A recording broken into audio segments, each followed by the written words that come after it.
Wow, it truly does take a village to raise a child. And this movie illustrates that beautifully.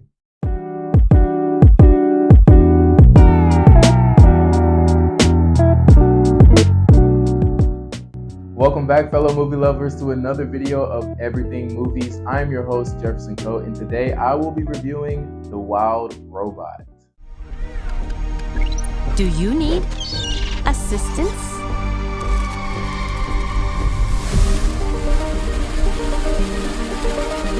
Aggression detected. I see your problem. This movie is an adaptation of Peter Brown's award-winning #1 New York Times best-selling book, The Wild Robot. And it is beautifully crafted into a film directed by Chris Sanders. There's so many reasons why this movie has become my favorite movie of 2024.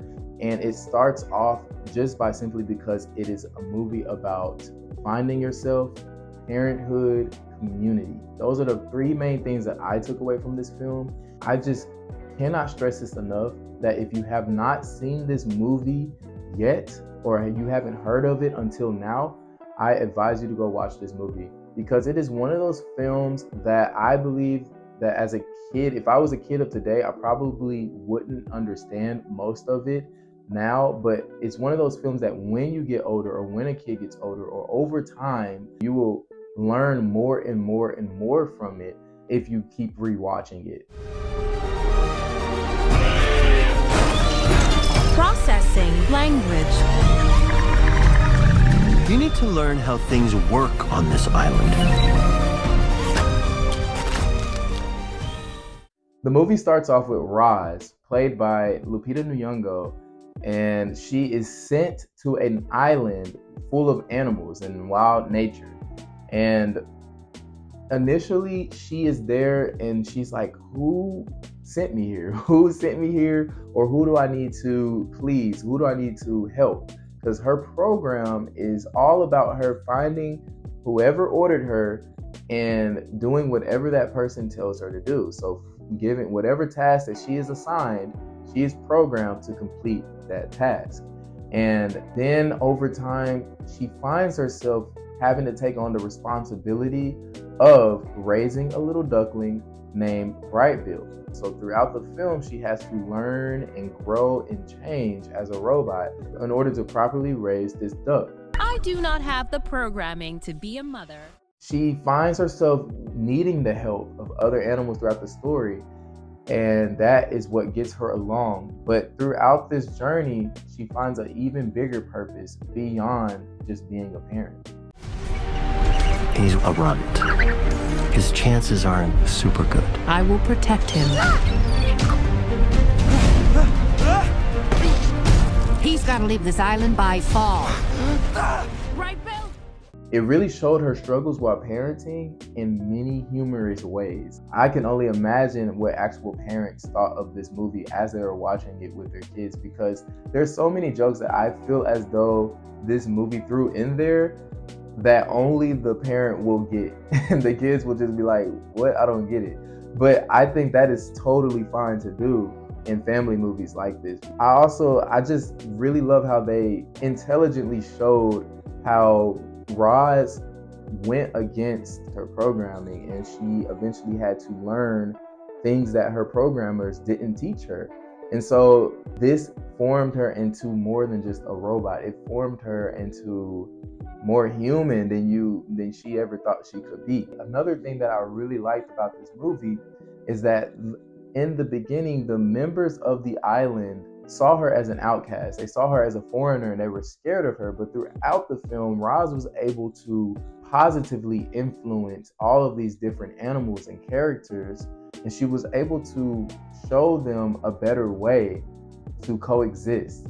She didn't realize it, but she was really building a community. And that community is what helped her complete her task to raise Brightbill, her son. Another thing that I really, really liked about this movie is that Roz had to find a new purpose. Because at first she came there with her programming and she was heartless, she was emotionless. She was just like, I'm just here to solve a problem. I'm just here to complete a task. That's it. And then over time, you see her become more than just a task completing robot.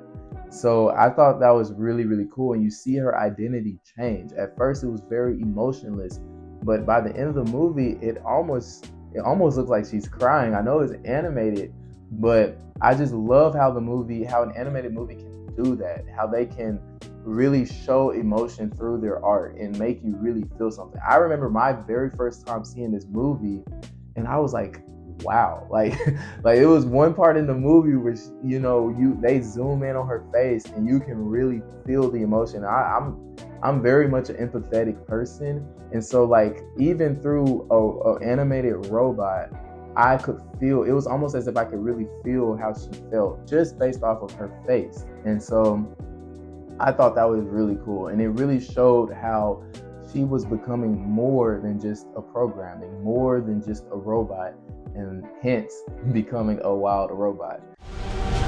You were not easy to find. You are defective. I feel fine. You should not feel anything at all. Mom? No! And then the last thing that I really, really like about this film is that her identity was more than just being a parent. I feel like some parents in real life kind of lose themselves in raising a child. They kind of forget who they are because their identity becomes so attached to that kid. So it's like whatever they're doing, it has to be for that child. But by the end of the movie, once the child is gone and she no longer has that responsibility, she's like, what now? I love how this movie showed that. And I love how she found her own purpose in something bigger than herself. And I just, I cannot stress this enough. This movie is amazing. It is a 10 out of 10 in my book. And I just think that if you have not seen this, you will truly enjoy this. It's no longer in theaters, but you can purchase this on digital or DVD like I did. I love this movie so much that I was like, I'm getting this on disc because I don't want to rely on subscription services, because sometimes they're on there and then sometimes they'll take it off. So that's why I was like, I want to be able to own this movie for as long as I can. And so that's why I bought it. If you want to wait on a subscription, you can, but go see it as soon as you can. That'll be all for this review. If you liked what you saw here today, please drop a like and subscribe. Comment below if you want to talk more about the movie, and share it with others just in case they haven't seen the movie out and you think that they would really like it. Before you leave, please hit that bell button because that will let you know when my next video will drop. And as always, thank you for watching. Thank you for spending your time and watching me grow this channel. I am super excited about where this channel will go. Once again, my name is Jefferson Coe, and I will see you all next time.